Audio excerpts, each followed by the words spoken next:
Bánh hẹ cấp tốc, không cần phải nhồi bột, cũng không làm với bánh tráng.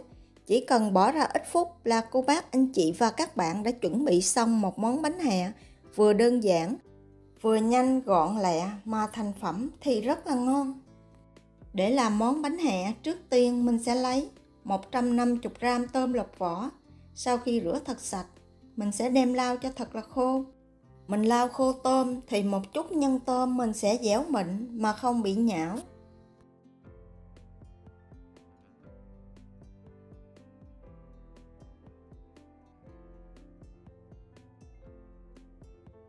Để cho phần nhân được ngon hơn thì Hana sẽ lấy một ít tôm ra ngoài và cắt hạt lựu.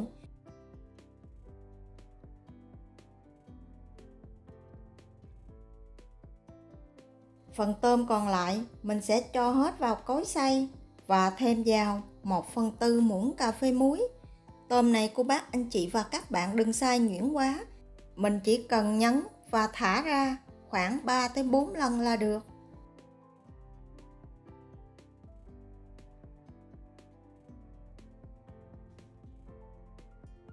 Một nguyên liệu không thể thiếu trong công thức này đó là hẹ. Hana sử dụng 75g hẹ. Hẹ này cô bác, anh chị và các bạn sau khi rửa mình cũng để ráo nước, hoặc là mình dùng khăn giấy để lau khô.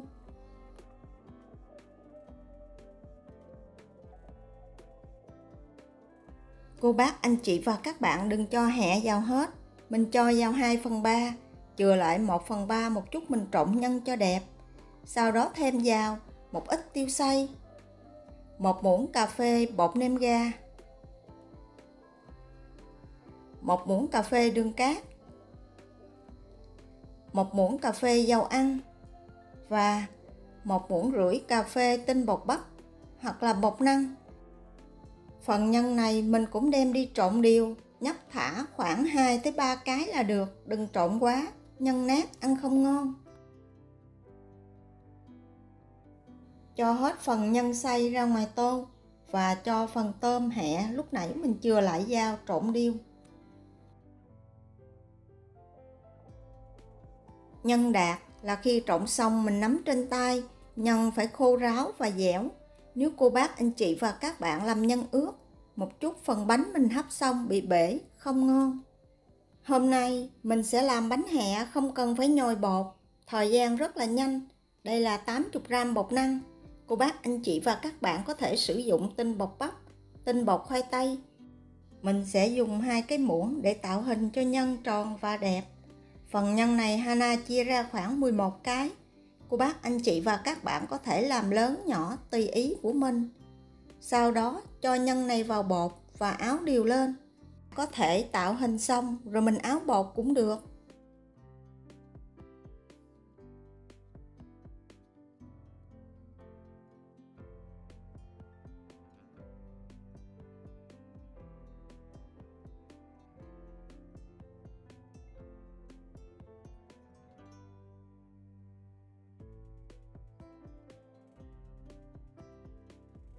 Tùy theo cô bác, anh chị và các bạn muốn ăn bột nhiều hay ít mà mình sẽ áo bột nhiều lần.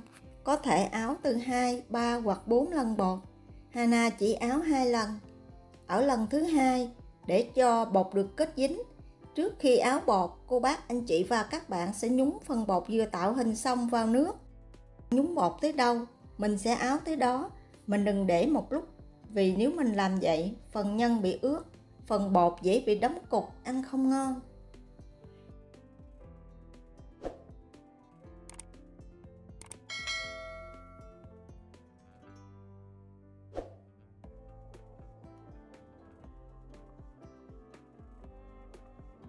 Sau khi áo bột xong, mình dùng tay rây bớt phần bột thừa và cho lên một miếng giấy nến chống dính có quét dầu. Đây là cách làm bánh hẹ Hana thấy nhanh nhất, đơn giản nhất, nhưng mà thành phẩm cũng rất là ngon. Cô bác, anh chị và các bạn có thể thử vào dịp cuối tuần này cho gia đình của mình. Nếu thích những gì Hana chia sẻ, nhớ đăng ký ủng hộ kênh của Hana nhé. Hana cảm ơn cô bác, anh chị và các bạn rất nhiều. Khi xếp bột bánh lên dĩa, mình nhớ chừa khoảng cách để cho bột nở. Nếu mà mình không chừa, một chút hấp xong, bánh dính chùm lại, nhìn không được đẹp. Và dùng bình xịt xịt một lớp nước mỏng lên mặt bột.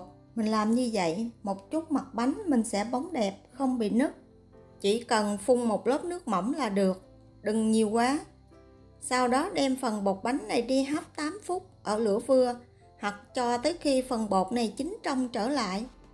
Trong khi chờ bánh hấp, mình sẽ đi pha phần nước tương. Hana sử dụng 1 muỗng cà phê đường cát, 4 muỗng cà phê nước tương và khuấy đều cho đường tan.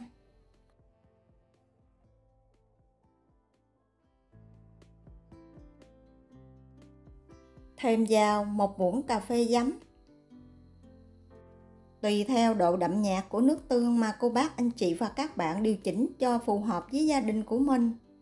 Nếu ăn cay, cô bác anh chị và các bạn có thể thêm vào 2 muỗng canh dầu ớt tứ xuyên.